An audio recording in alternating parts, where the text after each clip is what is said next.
तो बच्चों, आज मैं आपके लिए हाइपरटेंशन इन प्रेगनेंसी के ऊपर एक सेकंड केस डिस्कस करने वाली हूँ, जो उससे ज़्यादा कॉम्प्लिकेटेड है जो हमने लास्ट क्लास में किया था ना।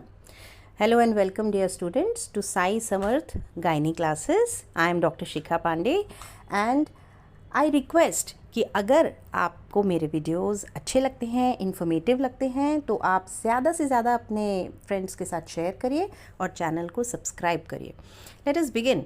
A 30-week pregnant lady, blood pressure is 150/110, headache है, albumin 2+ है. What will be the diagnosis? बताएं क्या होगी डायग्नोसिस?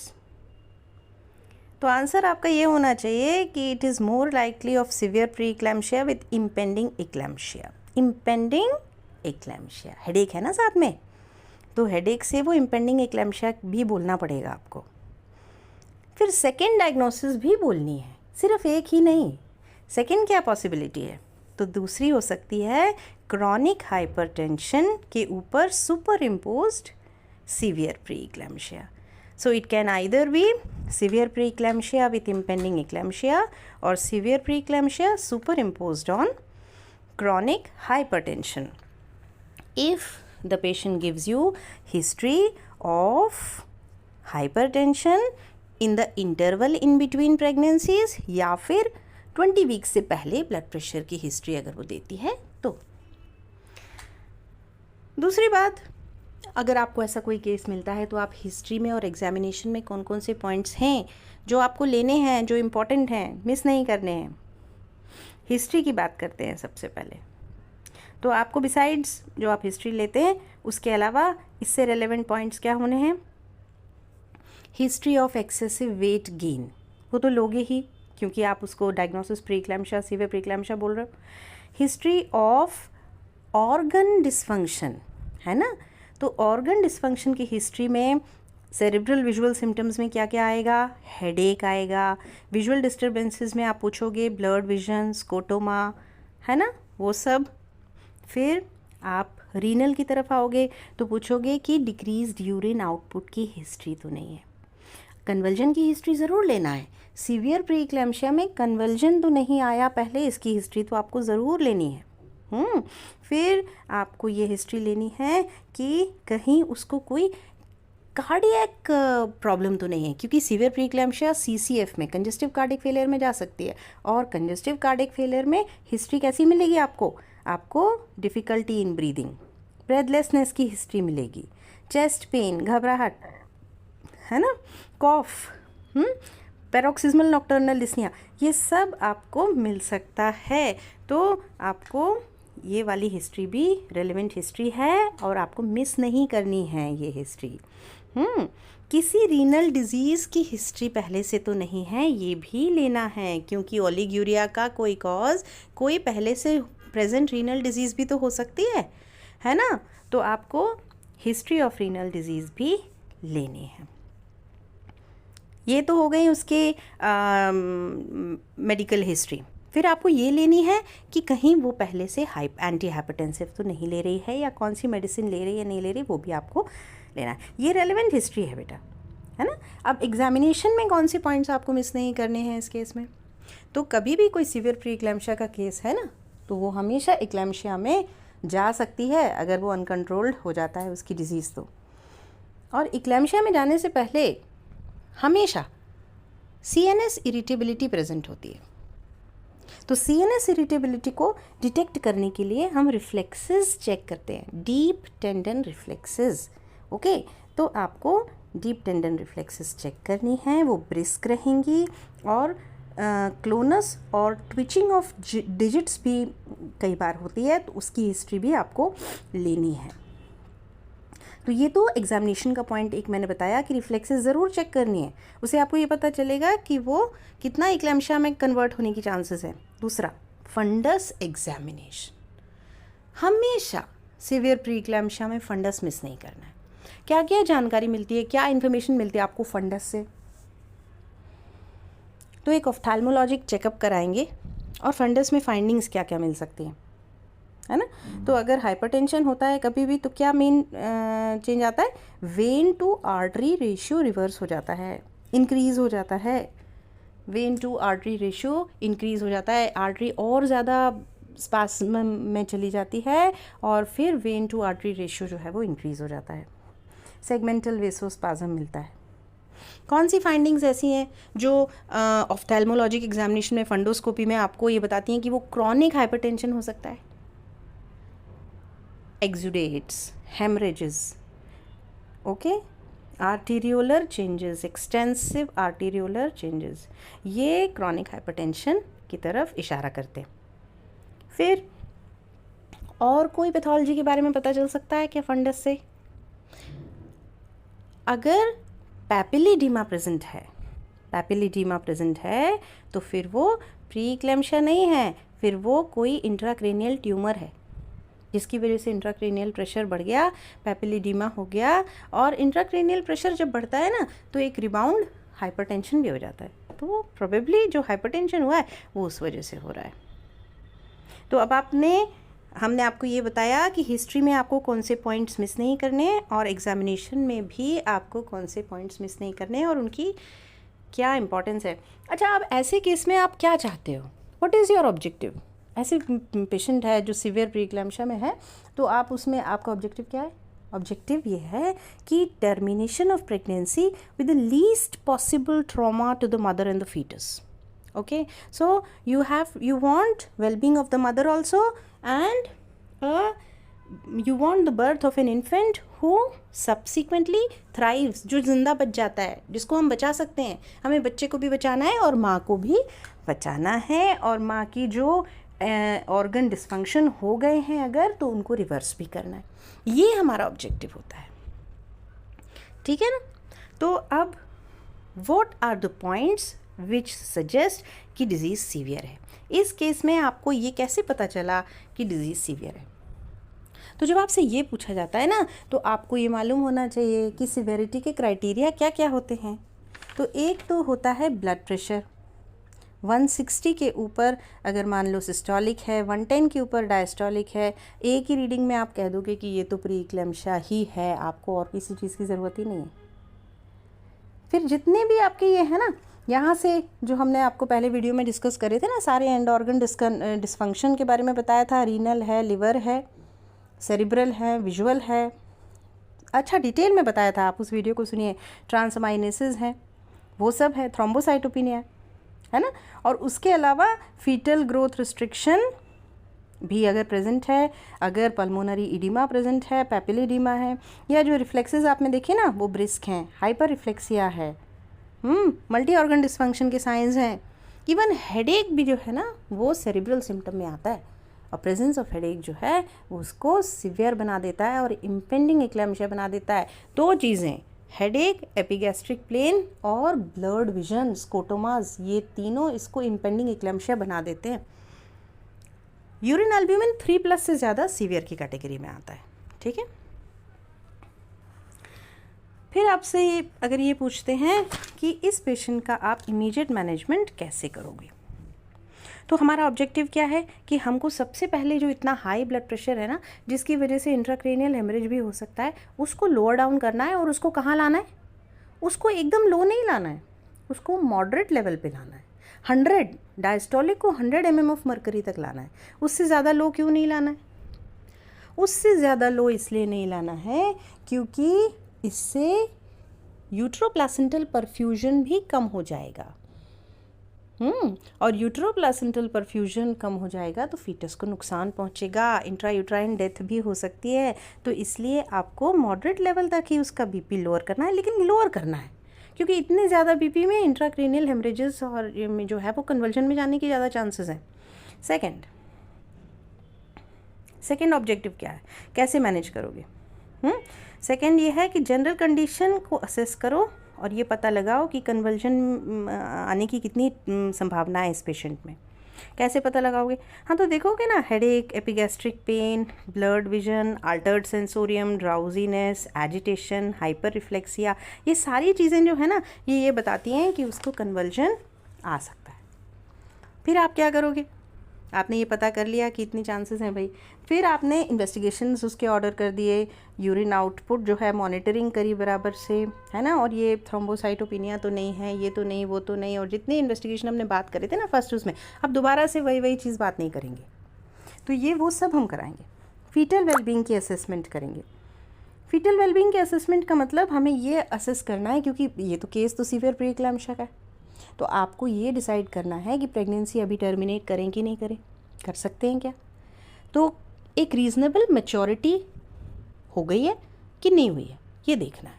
उसके लिए क्या करोगे, उसके लिए हम पर एब्डोमिनल एग्जामिनेशन करेंगे, हम अल्ट्रासाउंड करेंगे, हम कलर डॉपलर करेंगे,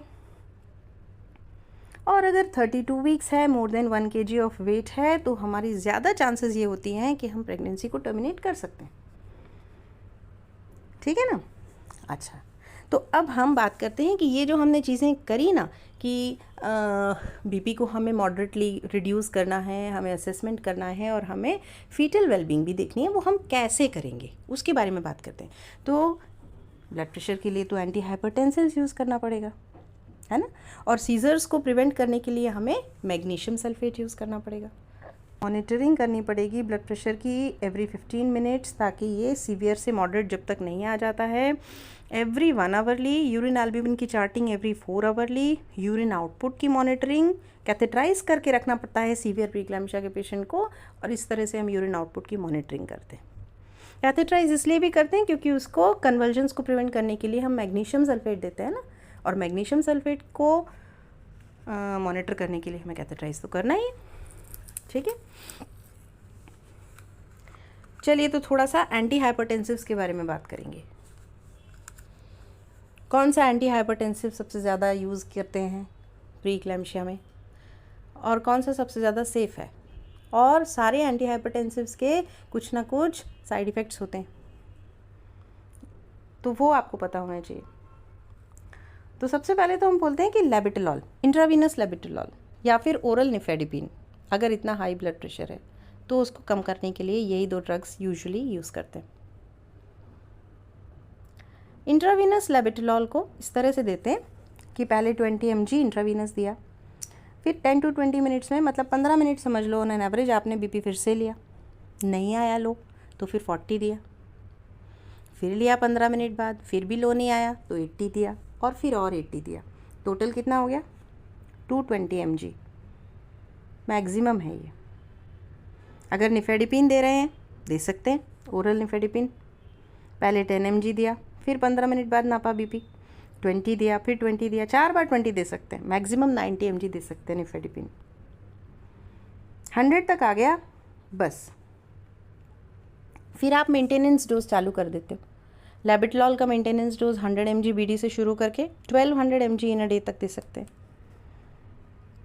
मिथाइल डोपा बहुत कॉमनली यूज़ होता है, क्यों, बहुत पुराना ड्रग है, न्यूमरस ट्रायल्स हो चुके हैं मिथाइल अल्फ़ा मिथाइल डोपा के ऊपर, सेफ्टी प्रोफाइल अच्छी है, ज़्यादा नुकसान नहीं होता है, बस मदर को पोस्टनेटल डिप्रेशन, साइकोलॉजिकल चेंजेस वगैरह होने लगते हैं कभी कभी, हमेशा नहीं। तो methyl dopa 250 mg thrice a day से शुरू करते हैं, 2 ग्राम इन अ डे तक दे सकते हैं। निफेडिपिन मेंटेनेंस में 10 mg देते हैं, बीडी या टीडीएस मैक्सिमम 80 mg तक दे सकते हैं। तो ये डोजेस आपको पते होने चाहिए, और इन सब को टाइट्रेट करना पड़ता है, ये सब कुछ सब्जेक्टिव होता है डिपेंडिंग अपॉन कि क्या रिस्पॉन्स है। मैग्नीशियम सल्फेट कैसे देना पड़ता है, तो सबसे पहले तो आपको कैथेटराइज करने हैं पेशेंट को, ब्लड प्रेशर लेना है आपको एवरी टाइम जब आप मैग्नीशियम सल्फेट एडमिनिस्टर करते हो, यू नो दैट 4 आवरली देना पड़ता है मैग्नीशियम सल्फेट, है ना, एंड यू नो कि सारे रिजिमन क्या हैं, वो रिजिमन आपको लर्न करने। एक मैगपाई ट्रायल हुआ था 2002 में मैग्नीशियम सल्फेट के ऊपर, काफ़ी सक्सेसफुल ट्रायल था। उसका क्या रिजल्ट था, इन्फ्रेंस क्या था उसका, नहीं बिल्कुल आपको पता होना चाहिए एज अ पोस्ट ग्रेजुएट। तो जो मैगपाई ट्रायल हुआ था उसमें 2.7% जो था वो इंसिडेंस इक्लैम्सिया का मिला था, प्लेसबो में 1.1% मिला था। उससे ये पता चला था कि मैग्नीशियम सल्फेट का डेफिनेट रोल है in the treatment of severe pre eclampsia, in the prevention of eclampsia. 20% solution 4 gram loading dose IV followed by 5 gram 50% solution IM in each buttock, and maintenance dose 5 gram in alternate buttock 4 hourly till 24 hours after delivery. ठीक है ना, तो ये आपको एक बता भी दिया। और जो डिफरेंट रेजिमेंट्स हैं मैग्नीशियम सल्फेट के, तो उसमें आपको पता करना है। अगर मान लो मैग्नीशियम सल्फेट देते देते पेशेंट को कन्वल्जन आ जाता है, आप दे रहे हो चल ही रहा है फिर भी आ जाता है, तो क्या करना है? तो 2 ग्राम मैग्नीशियम सल्फेट आपको इंट्रावीनस पुश कर देना है। ठीक है ना। फिर अल्ट्रासाउंड और डॉपलर करेंगे, maturity of the foetus decide करेंगे, तब जब पेशेंट की कंडीशन सेटल हो जाती है तब करेंगे, और फिर डिसीजन लेंगे regarding termination of the pregnancy. If the foetus has achieved viable maturity, then you have to counsel the relatives and you have to terminate the pregnancy. That is the, as of now, the only treatment of preeclampsia.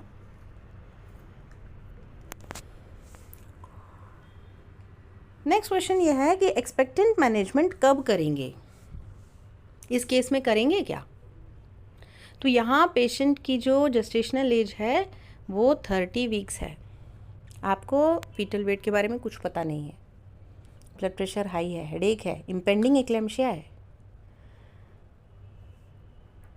Expectant management का severe प्रीक्लेम्शिया में ये role है कि अगर मान लो कभी 28 weeks से थोड़ा बहुत कम है ना, और आपको ये लगता है कि 1-2 हफ्ते में 1 to 2 वीक्स अगर आप थोड़ा सा स्ट्रेच कर लेते हो, उसका जेस्टेशनल पीरियड थोड़ा कंट्रोल कर लेते हो कंडीशन, तो वो एक इतनी मैच्योरिटी तक पहुंच जाएगा फीटस कि सर्वाइव कर सके एक्स यूटेरो।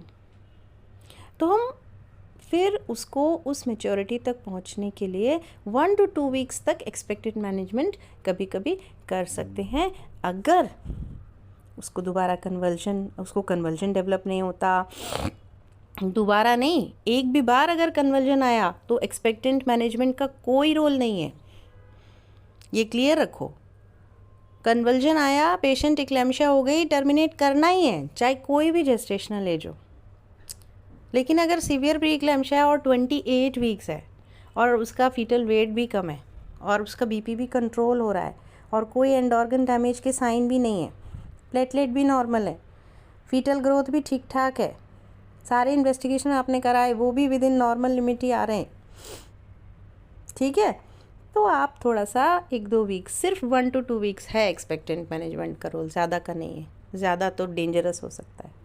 और कभी भी ऐसा लगता है कि कन्वल्जन आ गया, हेल्प में चली जा रही है, अब्रप्शन हो गया, आईयूडी हो सकता है, डीआईसी हो सकता है, कार्डिक कॉम्प्लिकेशंस हो सकते हैं, या आईयूजीआर होना चालू हो गया, एब्सेंट फ्लो हो गया या रिवर्स्ड फ्लो हो गया अम्बिलिकल आर्टरी डॉपलर में, तो इमीडिएटली टर्मिनेट करनी पड़ती है प्रेगनेंसी।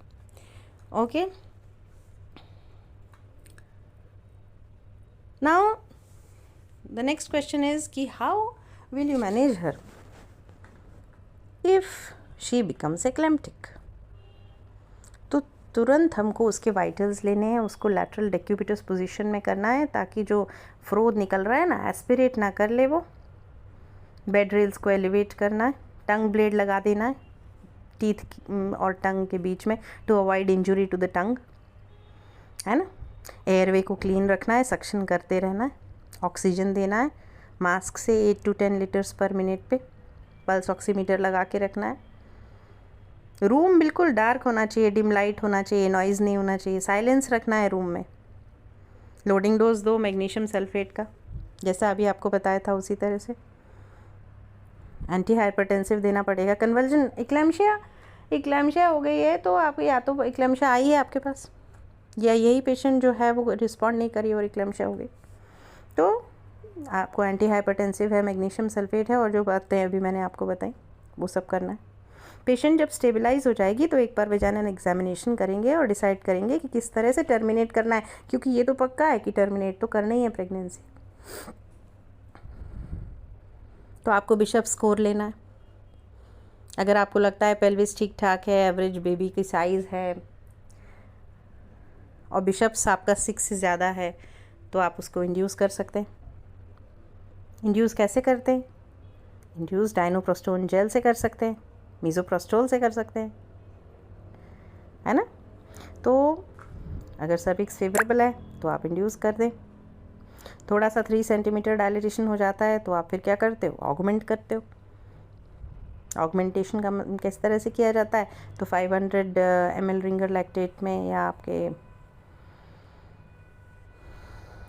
NS में आप जो है वो oxytocin 5 units you have to put, and at the rate of 5 milliunits per minute you have to titrate it according to the contractions that you know how to monitor the progress of labor. अगर आपको इसके बारे में और ज़्यादा जानना है तो आप मेरा पार्टोग्राम वाला वीडियो सुन लें। तो इस तरह से आप ऑगमेंट करेंगे। फिर सिजेरियन सेक्शन का कितना रोल है टर्मिनेशन में एक इक्लेम्शिया के केस में? तो सिजेरियन सेक्शन में ज़्यादा मॉर्बिडिटी और मॉर्टेलिटी होती है वेजाइनल डिलीवरी से ज़्यादा। लेकिन अगर पेशेंट रिस्पॉन्ड नहीं कर रही है, ऑब्स्टेट्रिक इंडिकेशन है या तो लाइक ट्रांसवर्स लाइम माल प्रेजेंटेशन प्लेसेंटा प्रीविया CPD, तो आपको सिजेरियन करना ही है। दूसरा, uncontrolled fits which are not responding to anticonvulsant treatment for the termination of pregnancy, if there is no immediate chance of vaginal delivery despite you have done induction but no chance of induction and the patient is not responding to your treatment, to your anticonvulsant treatment, तब आपको cesarean section करना पड़ता है इक्लेम्शिया में। फिर आपसे एक question पूछेंगे कि डेथ किस वजह से होती है? इक्लेम्शिया का पेशेंट में डेथ होती है, मॉर्टेलिटी है? हाँ है। तो क्या कॉजेज होते हैं? तो एंड ऑर्गन सोचो, थिंक कौन कौन से ऑर्गन्स अफेक्ट हुए हैं? सब कुछ तो अफेक्ट हुआ है ना। सबसे पहले तो आप brain, cerebrum, intracranial haemorrhage, cerebrovascular accident. फिर आप सोचो कार्डियक, कंजेस्टिव कार्डियक फेलियर, और उसी से रिलेटेड है पल्मोनरी इडिमा, है कि नहीं। एस्पिरेशन न्यूमोनाइटिस, क्योंकि कन्वल्जन वाला पेशेंट जो होता है वो एस्पिरेट कर जाता है, एस्पिरेशन न्यूमोनाइटिस। फिर हाइपरटेंसिव एनकेफलोपैथी आपका सेरेब्रल कॉसेस से रिलेटेड है। फिर रीनल में अक्यूट रीनल फेलियर हो जाता है या हेपेटिक फेलियर हो जाता है या थ्रोम्बोसाइटोपिनिया, DIC में चला जाता है पेशेंट। ये जो हैं ये कॉजेज़ हैं किसके? Causes of death in eclampsia. और एक और लास्ट कॉज होता है पोन्टाइन हेमरेज हो जाता है। पोन्टाइन हेमरेज, पॉन्स में हेमरेज हो जाता है और उसकी वजह से हाइपर पायरेक्सिया हो जाता है, हाइपर पायरेक्सिया हो जाता है। अगर एस्पिरेशन हो गया तो क्या हो सकता है? अल्टीमेट कॉज क्या होगा? एस्पिरेशन तो ठीक है, हो गया, लेकिन डेथ का कॉज क्या होगा? ARDS, acute respiratory distress syndrome. तो ये सब कॉजेज हैं डेथ के इक्लेम्शिया में।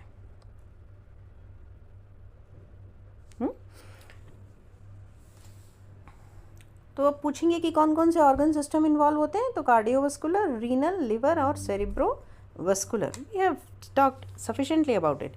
फिर प्रोग्नोसिस क्या होती है इक्लेम्शिया की?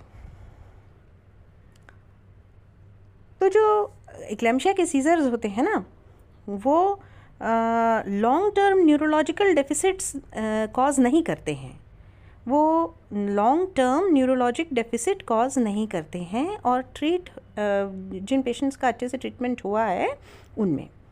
लेकिन करीब 35% पेशेंट्स जिनको इक्लेम्शिया होता है उनको सब्सिक्वेंट प्रेगनेंसी में दोबारा से प्री इक्लेम्शिया होने की चांसेस होती हैं। रिकरेंस ऑफ इक्लेम्शिया 1.4% होती है। जिनमें फर्स्ट प्रेगनेंसी में प्री इक्लेम्शिया हुआ है उनमें रिकरेंस की सेकेंड प्रेगनेंसी में 30% चांसेस होती है। और जो इंसिडेंस ऑफ क्रॉनिक हाइपरटेंशन है वो काफ़ी बढ़ जाता है। क्रॉनिक हाइपरटेंशन डेवलप हो जाता है उनमें जिनमें पहले एक प्री इक्लेम्शिया हुआ था प्रेगनेंसी में। तो 5.2 टाइम्स जो है वो ज़्यादा चांसेस होती हैं कि इनको आगे चल के ब्लड प्रेशर डेवलप हो जाएगा, क्रॉनिक हाइपरटेंशन हो जाएगा। ठीक है। The risk of developing preeclampsia is 20% to 40% for the daughters of preeclamptic mothers. 11 to 37% for the sisters and 22 to 47% in twin sisters. So this was all about the case, second case. If you like the video, please do share and subscribe. Thank you.